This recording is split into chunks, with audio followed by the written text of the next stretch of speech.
பொதுவாக சாமியார்கள் வந்து ஜாதி அரசியல் பண்ணலாமா? பட் நீங்கள் ஜாதி அரசியல் பண்ணுற மாதிரி ஃபீல் இருக்கே. நிச்சயமாக விஸ்வகர்மா சமுதாயத்தினுடைய ஜெகத்குருவா 2019 பட்டாபிஷேகம் நடந்தது. விஸ்வகர்மா சமுதாயம் வேறு, இந்து சமுதாயம் வேறு அல்ல.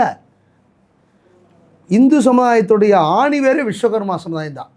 சிலைகள், கோவில்கள் எல்லாத்தையும் உருவாக்குனது விஸ்வகர்மா சமுதாயம். அதே மாதிரி பிராமணர்களும் நாங்கள் தான் உயர்ந்த ஜாதி, தேவர்கள் உயர்ந்த ஜாதின்னு சொல்ல கிடையாது அப்படின்னு ஒவ்வொரு சமூகமாக வந்து இது மாதிரி சொல்லிக்கிட்டு இருந்தா எப்படி நமக்குள்ள இப்போ ஒற்றுமை இருக்கும் இந்து மதத்துக்கு? நான் தான் இந்து மதத்தினுடைய ஒரு செயின் லிங்க் தான் விஸ்வகர்மா சமுதாயம். சாமி வந்து தமிழ்நாடு பாண்டிச்சேரி விஸ்வகர்மா கூட்டமைப்புன்னு ஒன்று உருவாக்கினது. இந்த ஐந்தொழில் புரிகின்ற சிற்ப கலைஞர்களையும் கலைகளையும் வேதங்களையும் தர்மசாஸ்திரங்களையும் பாதுகாக்கணும். அதை பாதுகாக்கணும்னா கண்டிப்பாக இந்த விஸ்வகர்மா சமுதாயம் பாதுகாக்கப்படணும். அந்த சமுதாயத்திற்கு வேண்டி ஒரு ஜெகத்குருவாக வந்து ஒரு அரசியல் விழிப்புணர்வை நான் செஞ்சுட்டுருக்கிறேன்.